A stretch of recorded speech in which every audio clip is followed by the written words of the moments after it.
Dopamine swipe, dopamine swipe. Followers, likes, double tap. Now they control your life. What is going on, beautiful people? Welcome back to the 817 podcast, where we talk about the lovely city of Fort Worth, Texas. We talk politics, business, culture, news. If it impacts your lives, we bring it up because you as a change-making Fort Worthian matters. And what we know about our city is important on how we move. And how are you? I know we've missed each other last week. When we miss an episode, it feels like forever. And people complain. Yes. Like I get complaints in the community. People are like, man, I missed you on Monday. And I'm like, I'm so sorry. I had to make a last minute trip to California to visit some family. I was at a birthday party yesterday, and two people said they've listened to the pod. One person said, he listens to it and he was sad because he goes to like Plano for work or something like that. And we were part of his commute. Entertain himself. Yeah. Yeah. And I was at a panel yesterday where I spoke about arts and a vibrant community on a really great panel at the Community Arts Center, and had somebody in the audience mention that they'd listened to the pod and had a change of opinion about some things that they had felt prior. So that's awesome. I think we're making some impact and influencing some people. Yeah. What also is making an impact is everyone losing their mind about the eclipse. Yeah, well, okay. I'm super excited about the eclipse, but not because of the eclipse. I'm excited because my oldest child and some of his friends are coming into town for almost an entire week. Yeah. And so I'll get to spend some time with him and his friends. But yeah, there's an article talking about how Texas counties are bracing for eclipse chaos. And some of these smaller counties have requested what is that called? Issued an emergency declarations that will help officials prepare and respond to eclipse and coordinate with the staff if needed. Yeah. We have San Saba County, the Hill Country, which that place is always chaos already these days. But but they're worried about traffic gridlock. Yeah. There's a fix for that. How often does this happen? I've heard some people saying that it doesn't happen very often, but I feel like I've had 3 in the last few years. I remember watching one partial eclipse from the roof of City Hall with a bunch of 2017, maybe? Yeah, it was 2017. I've got a picture of us up there with our glasses on. And then there was the one that I completely missed. I was sitting in my house and I got up to go somewhere, and I was like, why is it so dark outside? And I got in my car and started driving, and it was kind of yellowy outside. And I thought, what is happening? And then right after that, everybody started posting all their pictures of the crescent shadows on the sidewalk. And I missed that one completely. And now we have this one. But then they keep saying, you better see it because there's not going to be another one for 300 and something years, and none of us will be alive then. So I don't know. I don't think there's a rhyme and reason or regular timing of them. Well, it was interesting. They said Airbnb reported a 1,000% increase in searches for properties in the path of totality, such as Dallas and Austin. The eclipse also has spurred a sharp hike in nightly hotel rates. Tens of thousands are expected to head to Hillsboro, and it's rebranded as Eclipseboro, which that's an interesting thing. And the city has been preparing for them for the past year. Other cities, Fredericksburg, Dripping Springs, also preparing for tourists, and bad traffic is the heading of the next section. Yeah. I guess I need to be more in tune about my eclipse.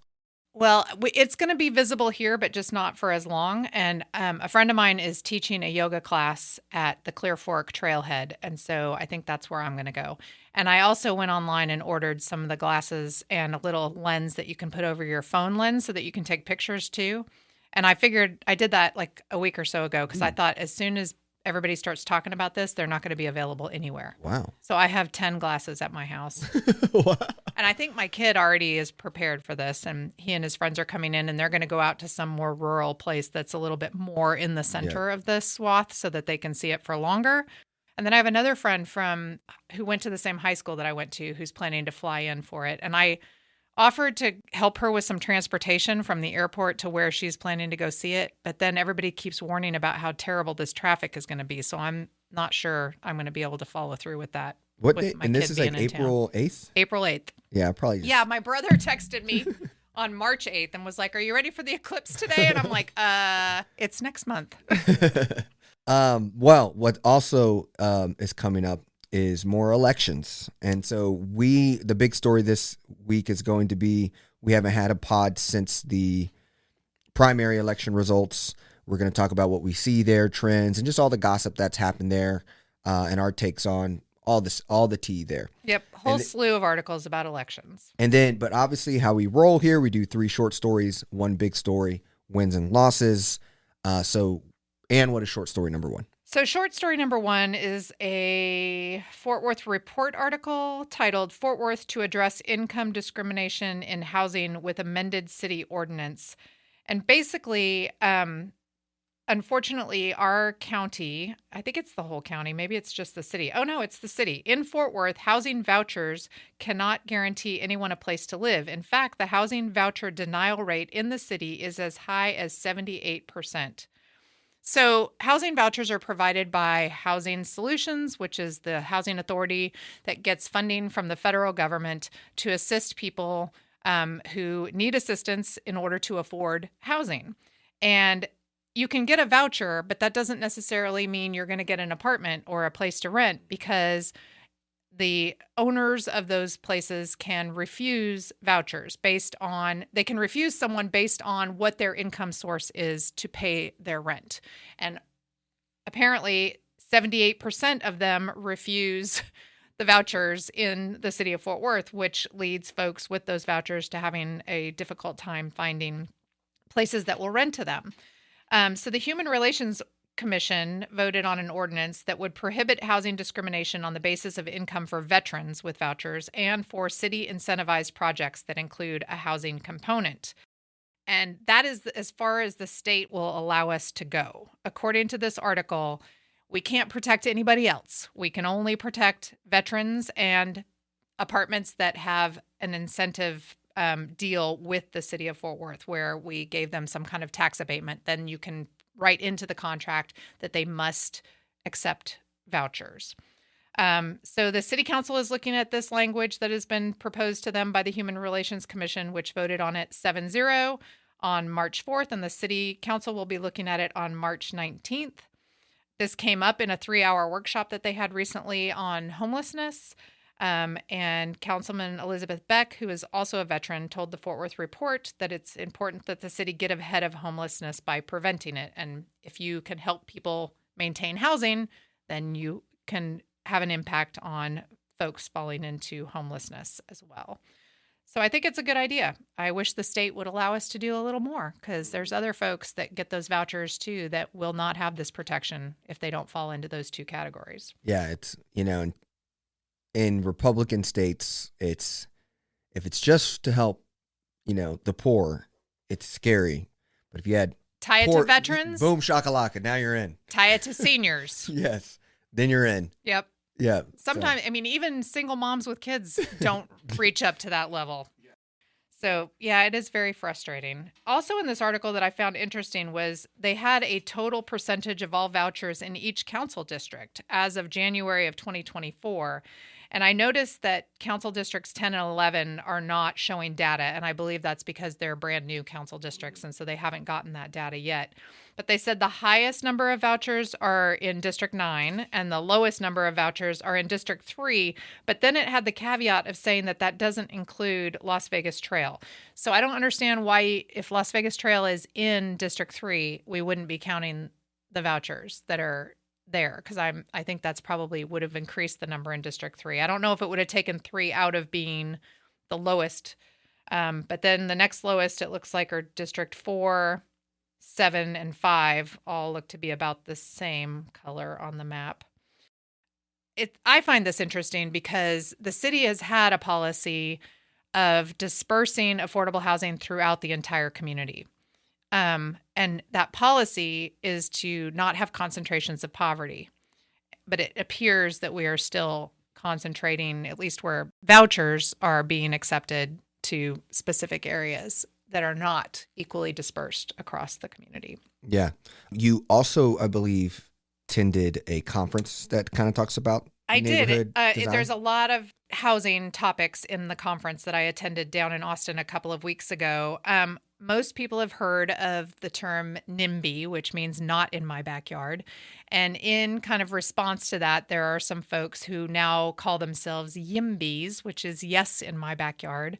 And so the YIMBY folks had a conference down in Austin a couple of weeks ago that I attended that had a lot of really interesting panels and topics about housing, because they really, one of their main focuses is more places for people. And so encouraging folks to stop saying no to things in their backyard and to say yes to those things.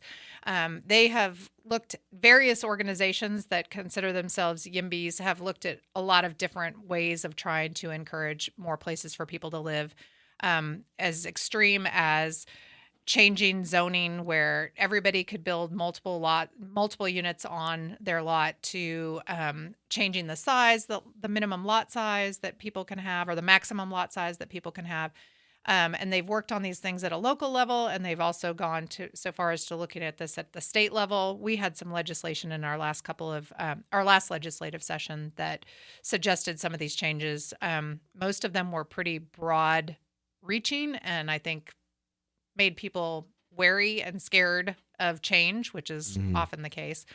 For me, it's very much just having these conversations. Yeah. If you are just scared of an idea and you refuse to talk about it, and everybody just goes to their separate corners and refuses to speak to one another because they don't feel like they're ever going to get on the same page, I think we just lose, because we don't ever make any changes that could be beneficial. And so it was interesting because as a city planner, I think there's been some criticism of what planners have done in the past that have kind of entrenched zoning, which is exclusionary zoning, where you only allow single uses in an area.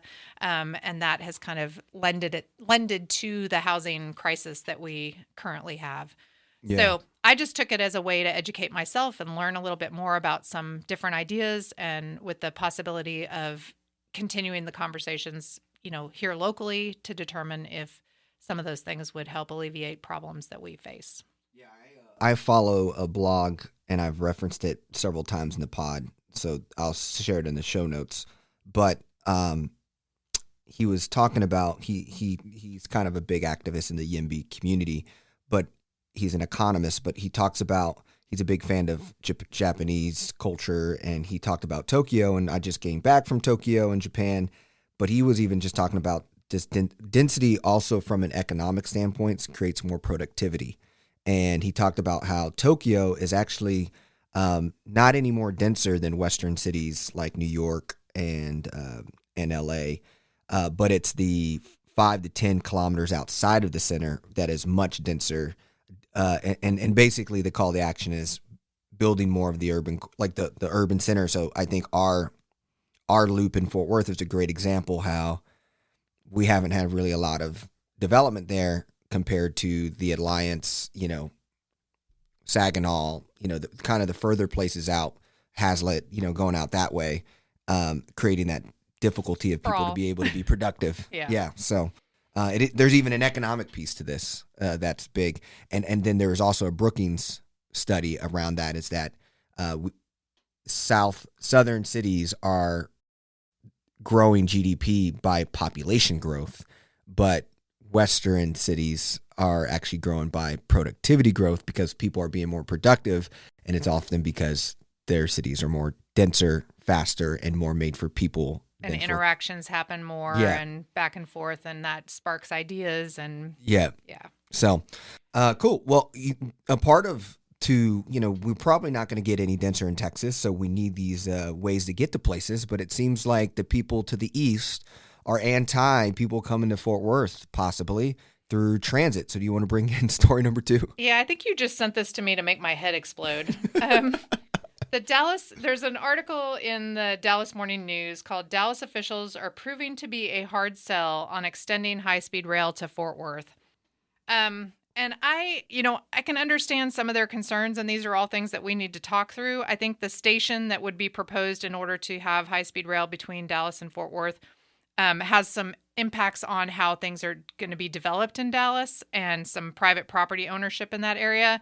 But then there was just also a couple of council members who said a few things that seemed very dismissive of Fort Worth, which I found to be very frustrating.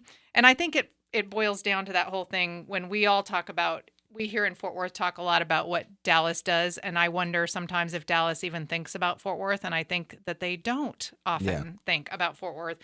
And as someone who served on the Regional Transportation Council, which is also referenced in this article, where we talk about working on things regionally that will be beneficial to the region and not just to us individually, I think that it's a little bit short-sighted for them to not want to be a little more cooperative to connecting that one seat ride that everybody agreed would be beneficial a few years ago.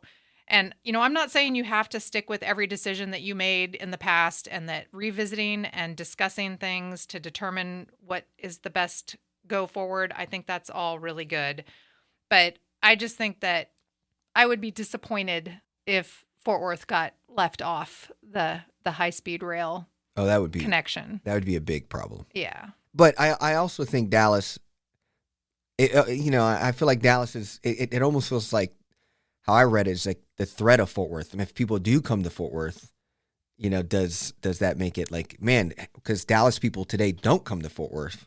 So if now it's easy to go to Fort Worth, what impact does it have? Like, wow, it's this cool over here. And so are they worried about, Dallas County people now choosing?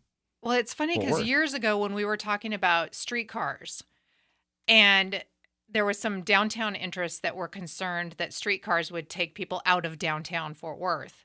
And so we didn't do something that in the long run probably would have been beneficial to the entire city by connecting downtown to some of the other places that people want to go when they come to visit Fort Worth via streetcar. I think maybe Dallas, if they are concerned about Fort Worth, maybe they're thinking that would give people a reason to leave Dallas and come to Fort Worth instead. But it also would encourage, people go back and forth. Yeah.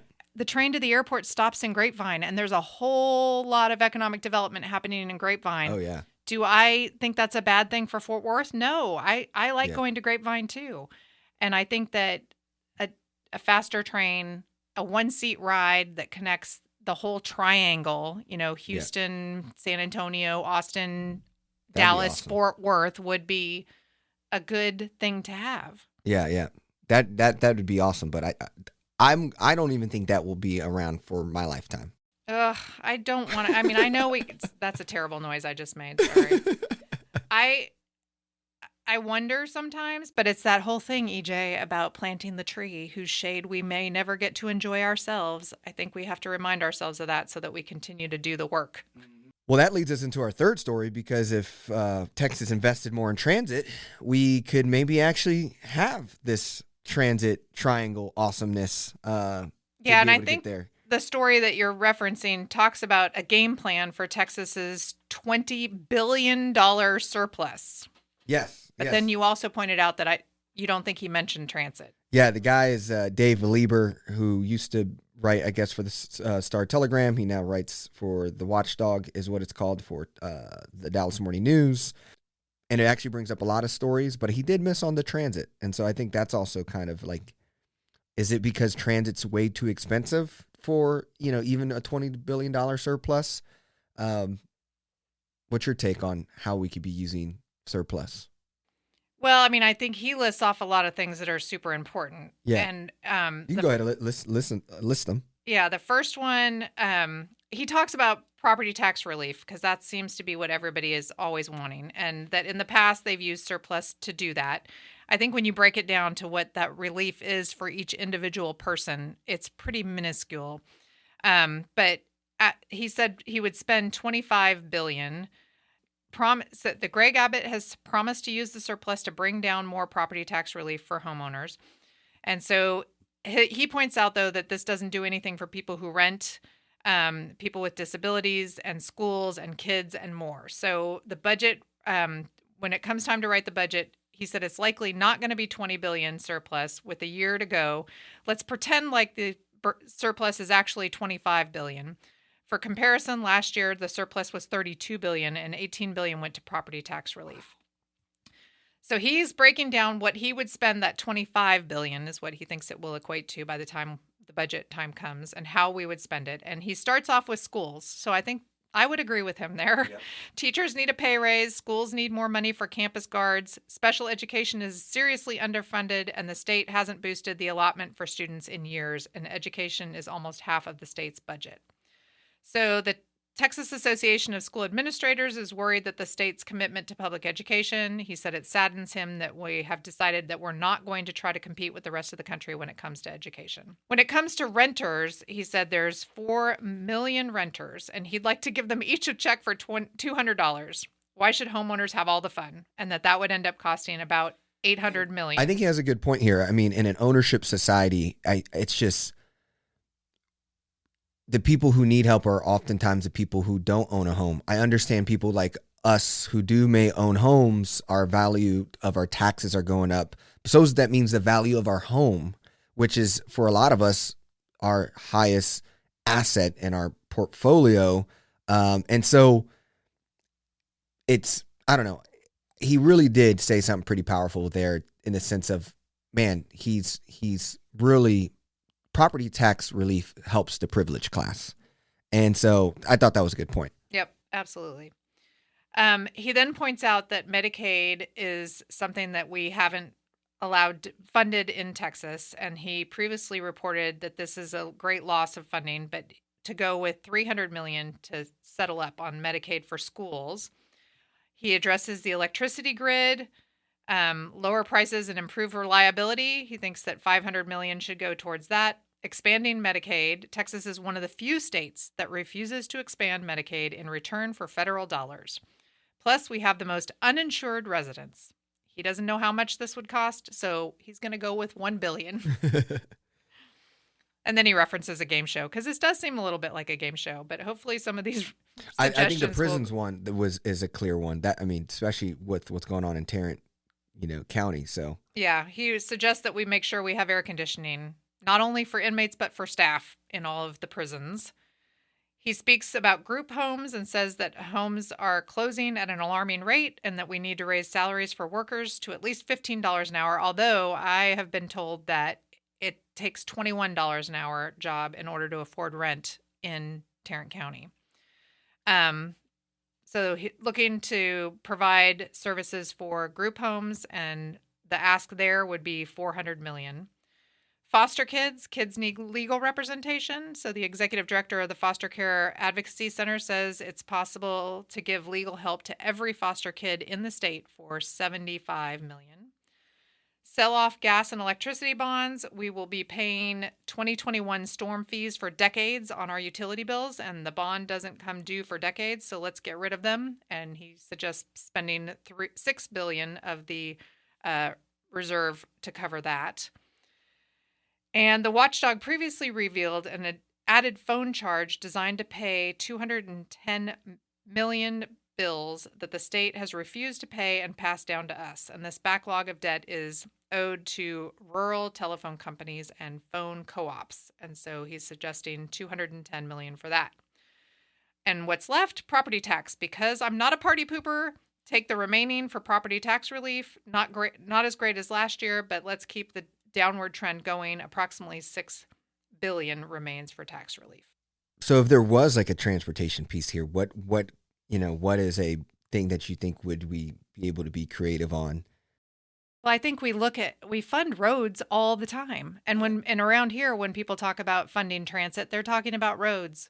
And how much is that price tag usually? I don't even know. I would have to look that up. I think that's the hard part, is transportation is such a hard thing for average people to quantify the cost on. Yeah. So then they don't know how to say what the value is. Yeah. And then say like, oh, I can see us getting there because it costs something that seems reasonable, but it sounds scary when you start talking about big metal trains and rail. And it's like, man, this is going to cost a lot of money, but I don't know how that, I look back at Sacramento where I grew up and lived, when my dad lived there, and they had highways everywhere. And now those highways have light rail down the middle of them. That's cool. And so, I think that you can do that even in a place that had highways to begin with. What we do is we add toll lanes. And I hate those so much now.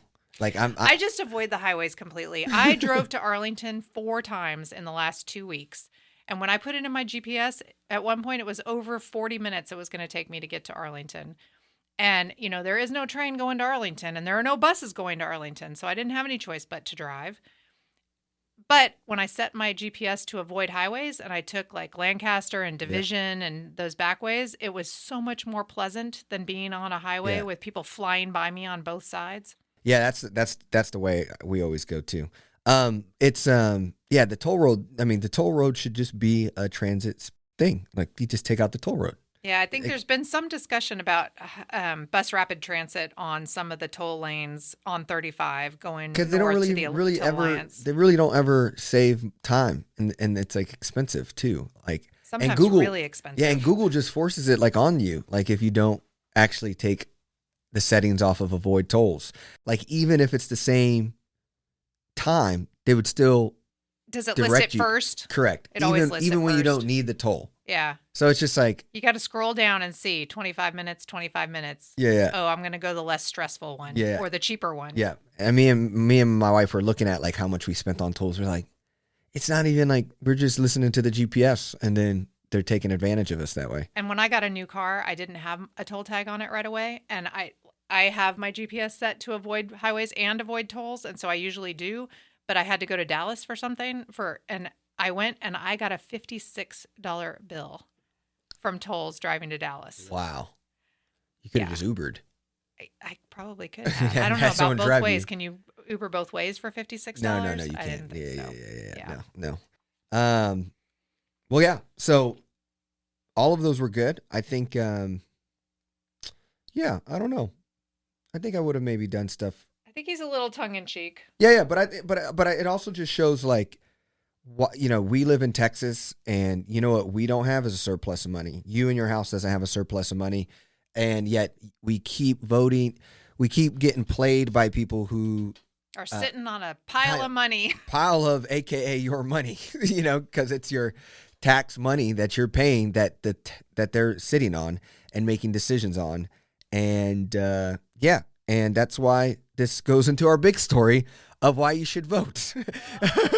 And you should be more involved because you're like, why does voting impact you? Well, it's because when you don't say anything or you don't vote, your state gets to sit on $20 billion and have this power and, decide where it's spent and all the things. So let's go ahead and dive into the big story. The first story we're going to bring up is just kind of overall voter turnout. This is a Texas Tribune post. Republican voter turnout far outpaces Democrat turnout in 2024. About 3.2 million Texans voted in the state primary election, down from 4.1 million during the 2020 presidential primary. Democrat turnout accounted for the entirety of the decline. When you look at it, Republicans cast 2.3 million ballots on a ticket led by former President Donald Trump, and Democrats cast about 975,000 ballots. So we didn't even break a million. And so, I think this is just kind of, I want to stop there. You and I kind of had some text back and forth around what's this reason could be. What's kind of your take here? Well, I asked you when you first sent this to me because we had talked about Bud Kennedy suggesting to folks that they vote in the Republican primary, that maybe this uptick on the Republican side was Democrats choosing to vote, and downtick on the Democrat side was Democrats voting in the Republican primary. And you said you didn't think that was it. Yeah, not even close. Yeah. I said, well, maybe wishful thinking. And then I ran into like 3 other people who said that they voted in the Republican primary. There was a guy who messaged us. I don't know how much you look at our Instagram, but there was a guy who messaged us on our Instagram and said he's voting in the Republican primary. Yeah, I ran into somebody yesterday that said that they did. And I did not. I took that out that Bud suggested because I live in County Commissioner seat number 1. And voted in that. So, plus, I've never not voted in the Democratic primary, so I just don't think that I could bring myself to do that. I thought what's also interesting, like young voters were noticeably absent in the primary. But there's also been an uptick of registered voters since 2020. So a lot of effort after 2020 went into getting more people registered. And this also plays into the whole I've heard from several sources, and I haven't gone to look it up on to see how accurate it is, that there are more Democrats registered in Tarrant County than there are Republicans. So if that is true, I just don't understand this. Well, the under 30 only had 4% of the votes, but yet we're 20% of the registered voters. And so I bet a lot of your new registered voters you're talking about Just were didn't young vote. people. And I bet it was young people.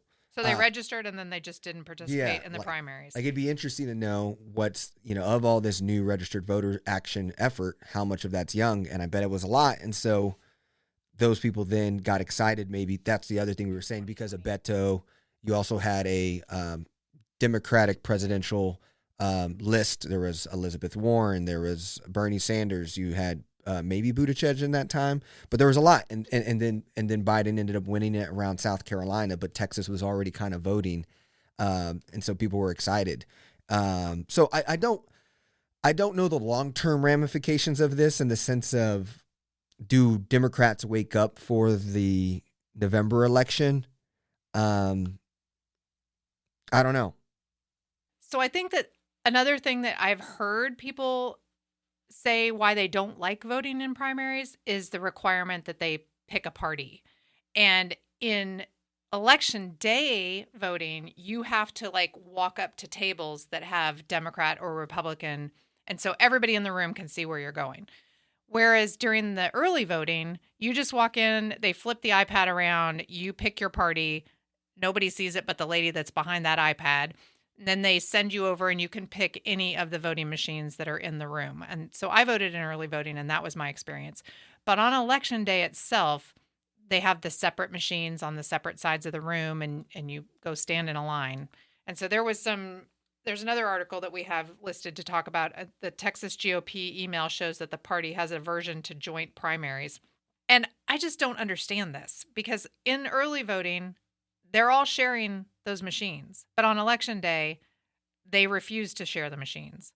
So what is the reasoning behind that? It makes no sense. Well, the reasoning was also idiotic, because they're saying that Democrats cheat and rig elections, which, if that was the case, then we would be winning elections in Texas. So it's just doesn't compute. It doesn't compute.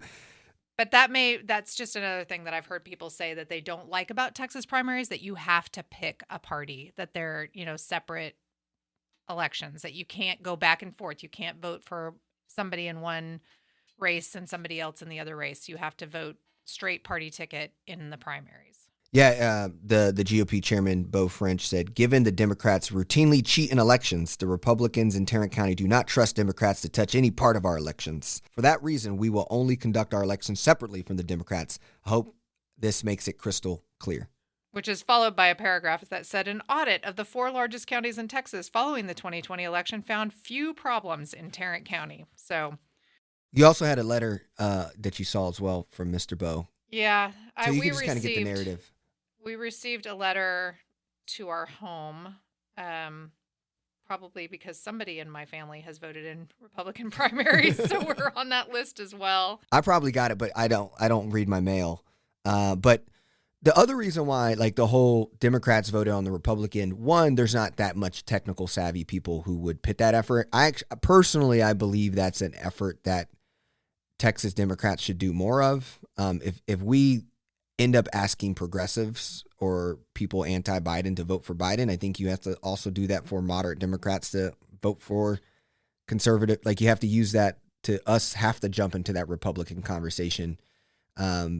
Because if you look at who won, it was the Trump endorsed or Ken Paxton endorsed people pitting normal, regular red politicians into runoffs. And so the big loss to me post primary election results is this time I think Trump won his results. When last election in the midterm, the Democrats came out and voted and they lost seats, and people were like, all these Trump endorsed people failed in that election. But there's a resurgence in this election where a lot of people who were backed by Trump or Paxton are being real threats to the traditional Republicans who are able to talk back and forth and think logically about where we need to go. Yeah, and the letter that was sent out by the Tarrant County Republican Party chair Was not logical at all. basically says that you only want to support people who will answer in the affirmative of these following questions. And one of them was, do you stand with the 80% of Republicans who believe that we should ban Democrats from chairing committees? Because they say that these are powerful positions that the Democrats use to attack conservatives and kill good policy. And this is just not the way democracy is supposed to work. Yeah, that's not a democracy anymore, if that's how you do it.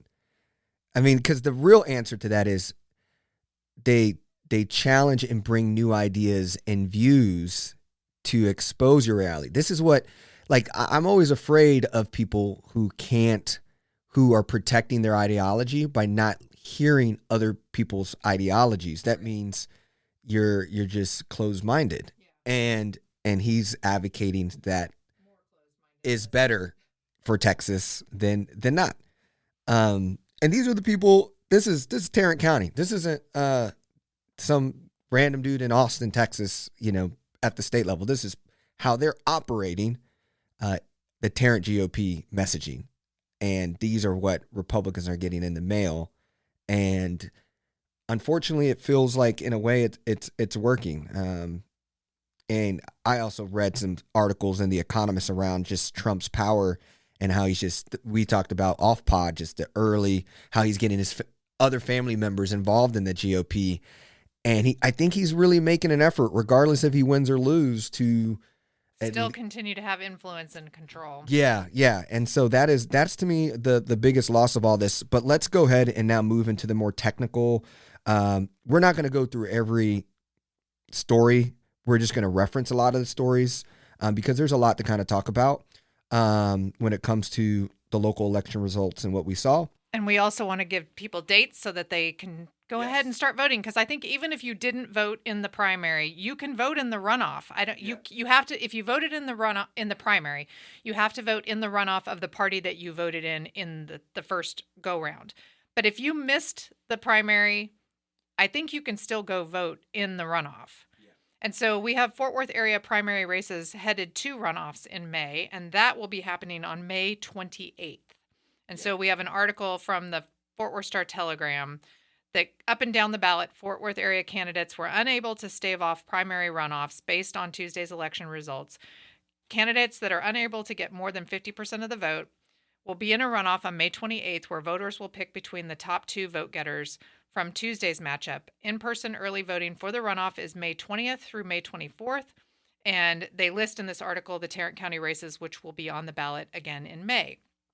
Congressional District 12, Congressional District 32, Texas Senate District 30, Texas House District 64, Texas House District 91, Texas House District 97, and Tarrant County Commissioner Precinct 1. Those are all the ones that have runoffs. What was of these the ones that you're either most concerned about or most think people just need to be aware about? So not all of them are, fully Fort Worth, but several of them are going to be on my ballot.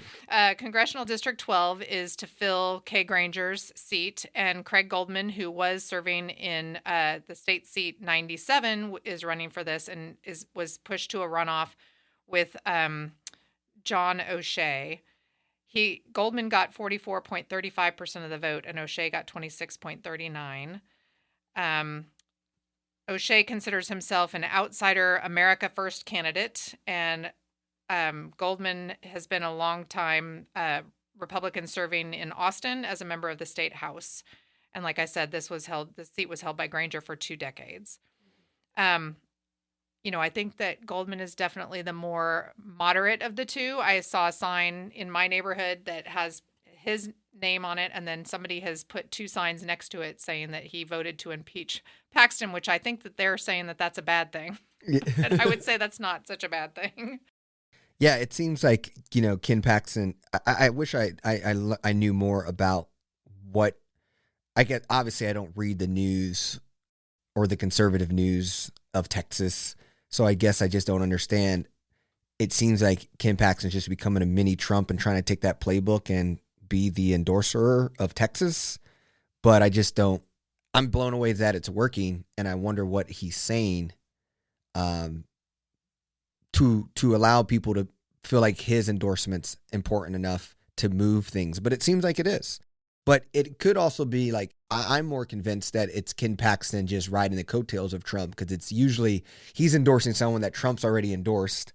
And so then when Trump endorses them, that person does better. But then Ken Paxton's taking the credit of, see, when I endorse a candidate in Texas, they do better.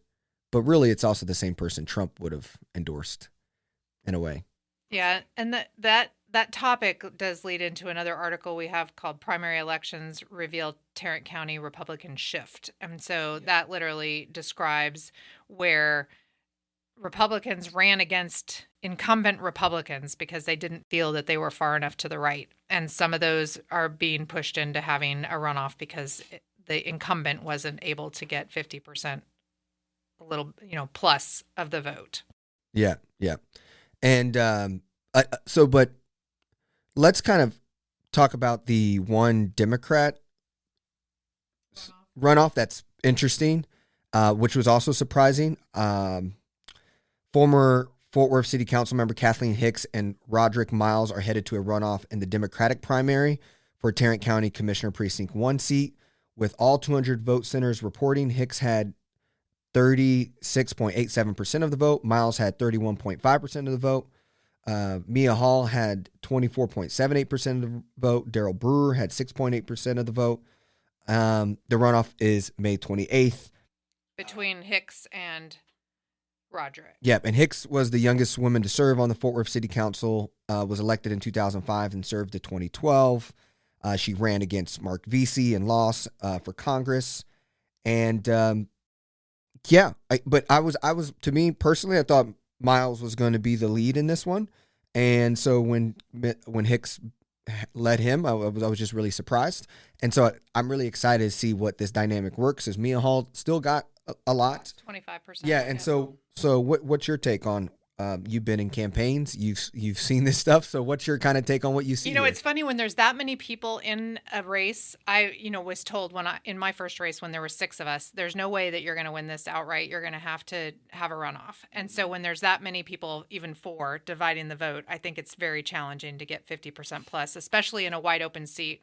Even if one of the candidates has been endorsed by the person that's leaving the seat, has a lot of local endorsement.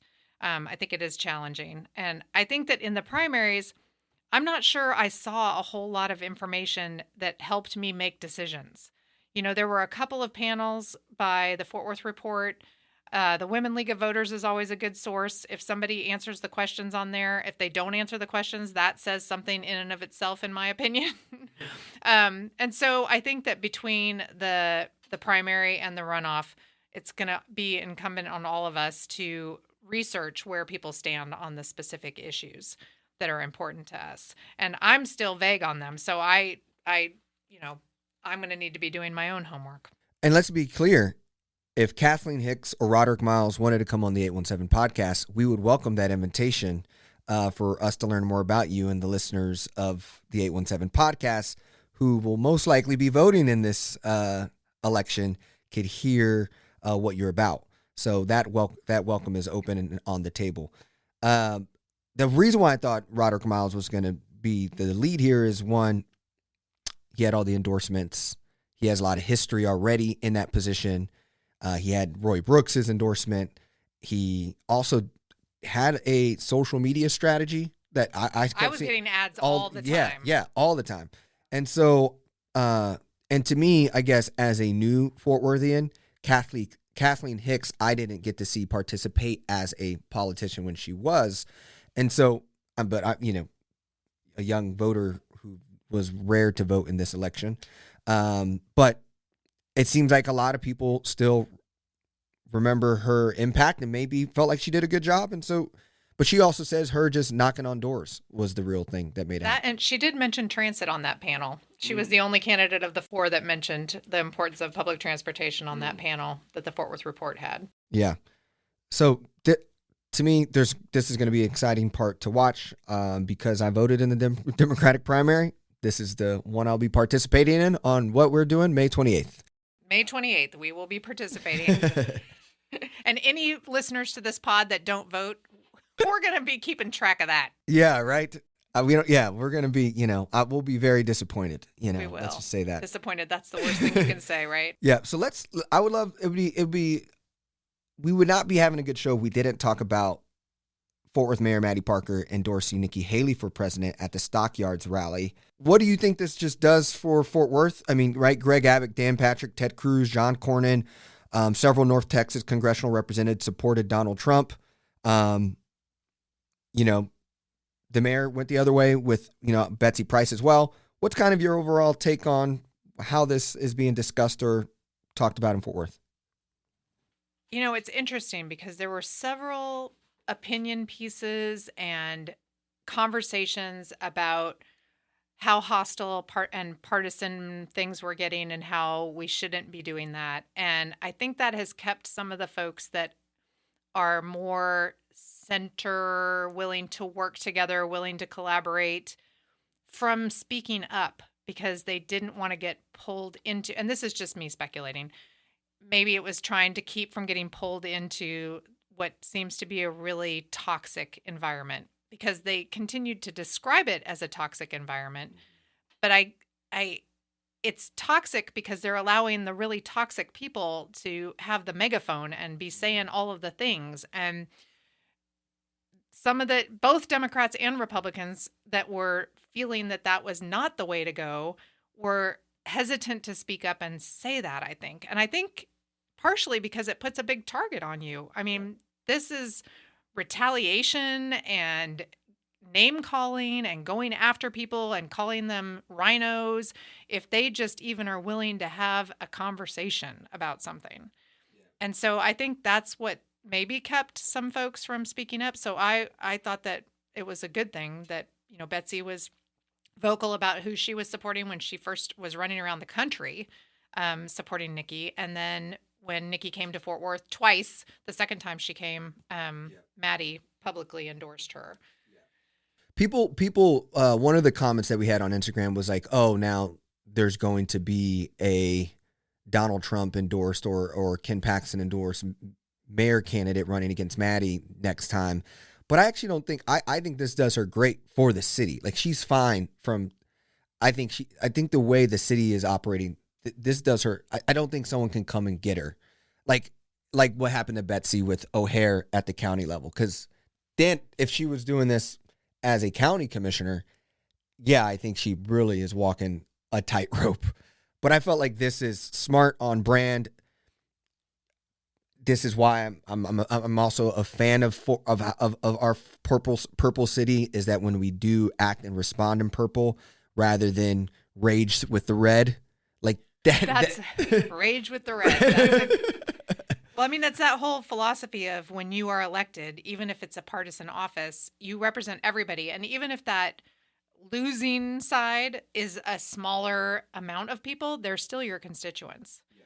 And in a city that is divided pretty closely, yeah, I think that it's really important to continue to represent everybody. And so I applaud our mayor, for not going into that, I'm only here for the red side of the ticket. Yeah. So we'll see what happens, but at the end of the day, I thought it was last minute. I thought it was safe, and I think it would still hold well for her as holding a mayoral position in Texas. We'll just have to see what Beau French thinks. Maybe that's the person we have. She has to worry about. It's not 817 podcasts.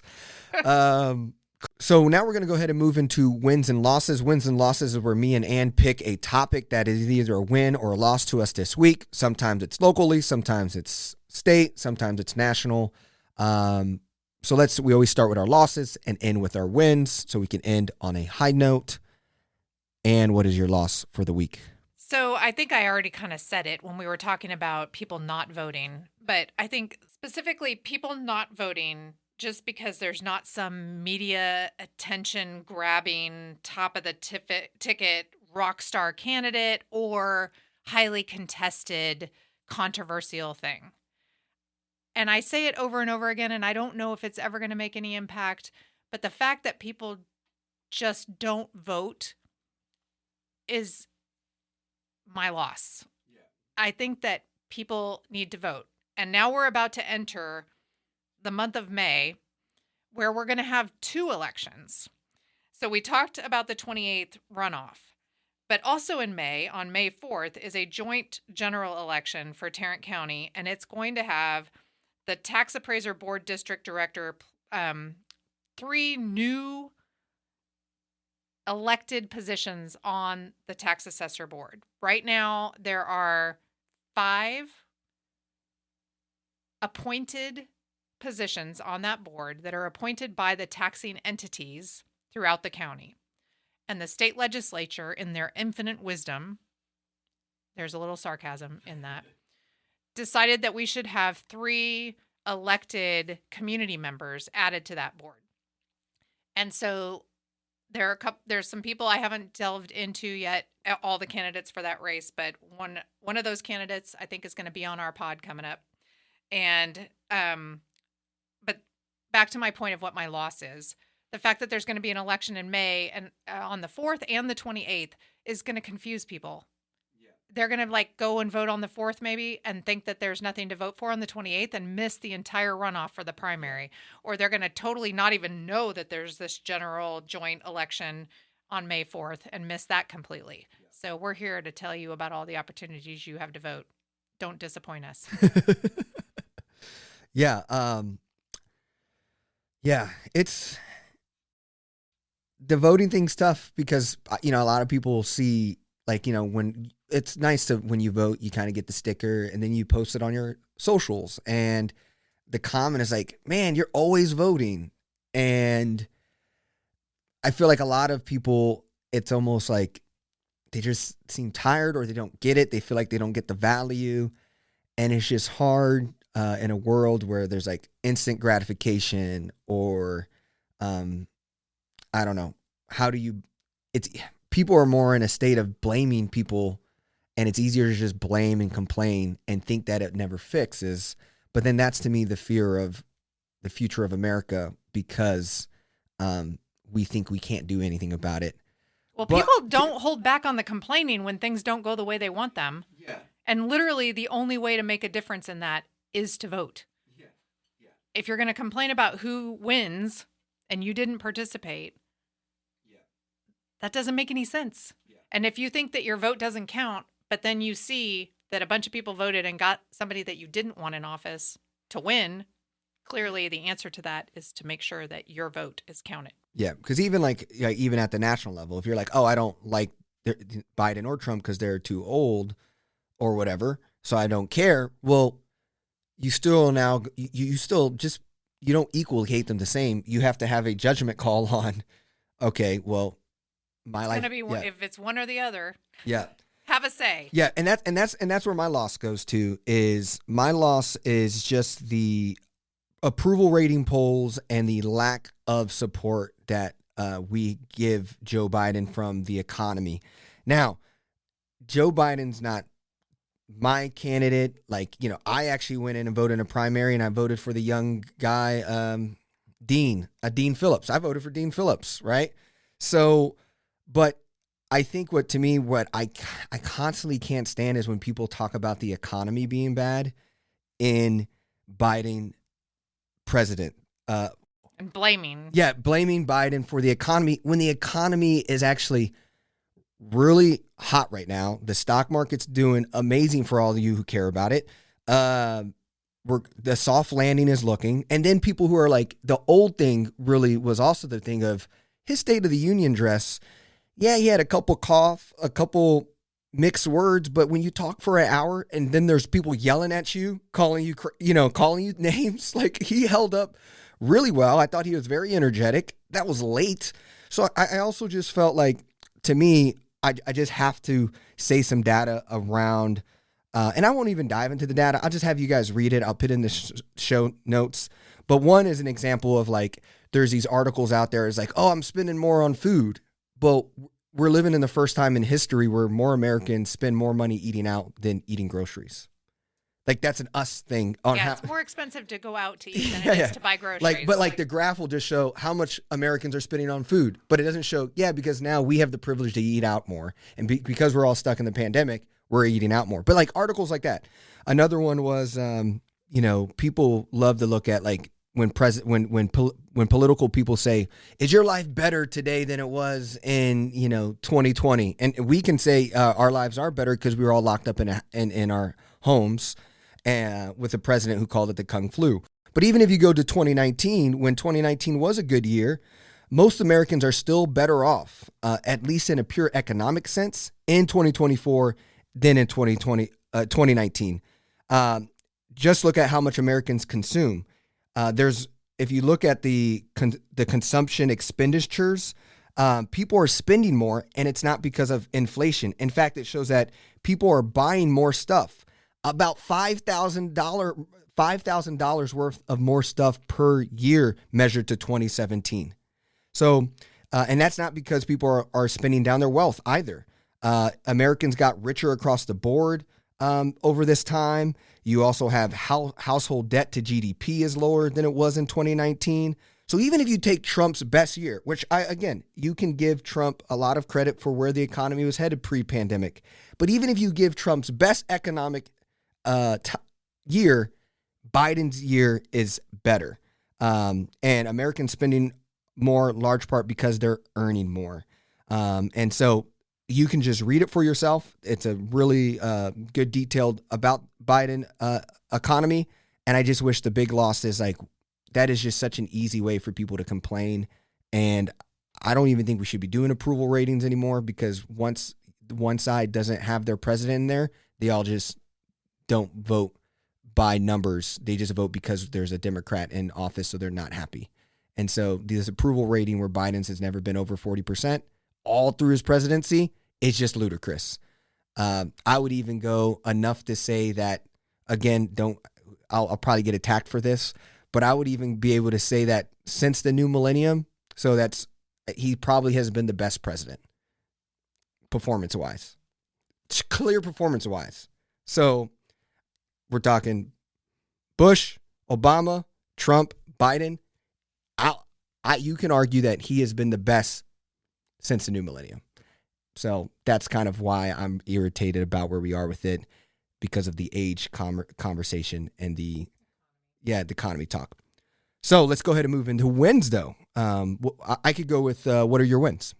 My win is an upcoming event that the city of Fort Worth has going on, and it's not actually really an event. It's going to be an ongoing effort that is going to go on for quite some time.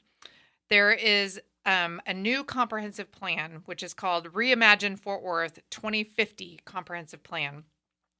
And there's a link on the city's website that talks about you can sign up for updates. There's frequently answered questions or frequently asked questions. And they're starting off with basically asking, what would your Fort Worth be like in the year 2050? And how could we make Fort Worth a better place to live, work, and play?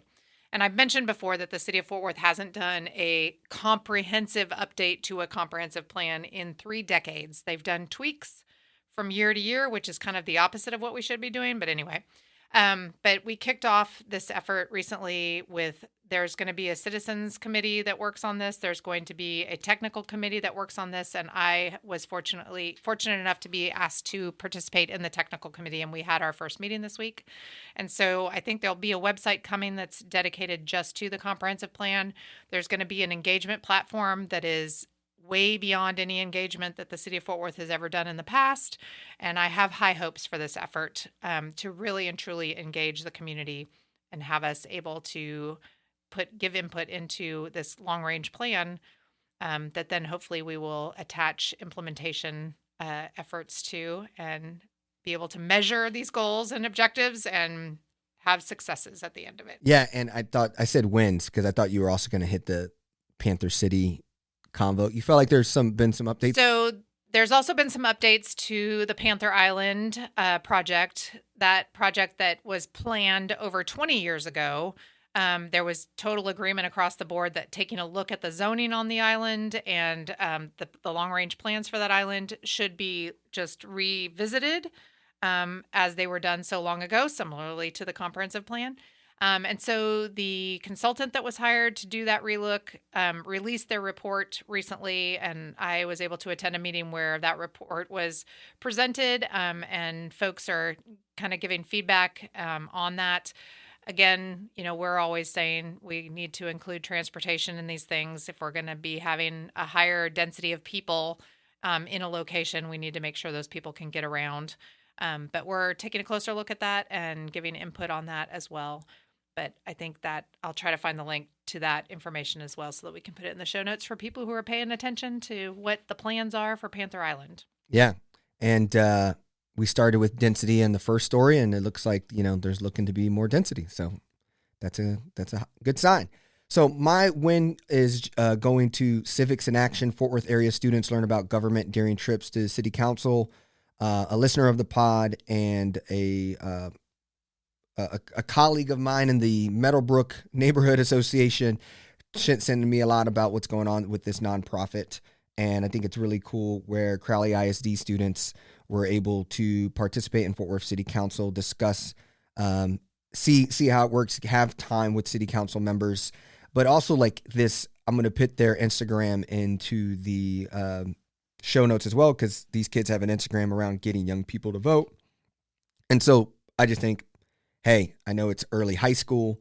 They can't vote maybe yet.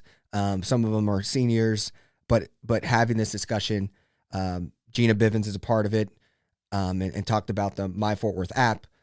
All of this is, I think, because kids today, what's crazy when I do a lot of, stuff in education, I always talk about how today's seniors, high school seniors, are as old as the iPhone. We are on update number 17. So they don't know life before the iPhone. I don't know life before the internet as a millennial, but these kids don't know life before the iPhone, and the next generation won't know life before artificial intelligence. But to see these kids coming in and then being talked about the mobile app, just talking about, giving their feedback and advice on how to get young people more engaged. I think it's just a good thing. We're far, far away from where we need to go. But to see stuff like this is awesome. It is. I think it's going to be interesting if there's an influx of people turning things in on the My Fort Worth app, because just recently there was also an article talking about how the city is struggling to keep up with road repairs, and they're looking for some additional funding in order to be able to repair roads and keep roads in good condition.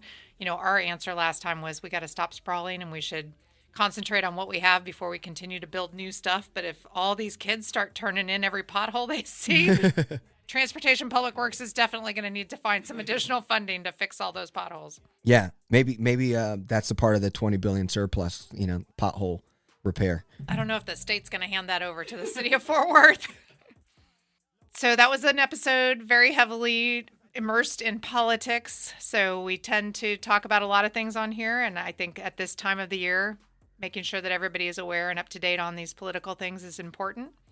So we're glad that you all join us every week, and we hope to continue to bring you good content and things that bring you back, and encourage you to invite your friends to also come and listen, because the more people that we have listening, the more feedback we get, the more people we have informed in Fort Worth doing good things to make our city a better place to live, work, and play. Love it. See you guys. Follow us, likes, double tap. Now they control your life, control your life. Dopamine swipe, dopamine swipe.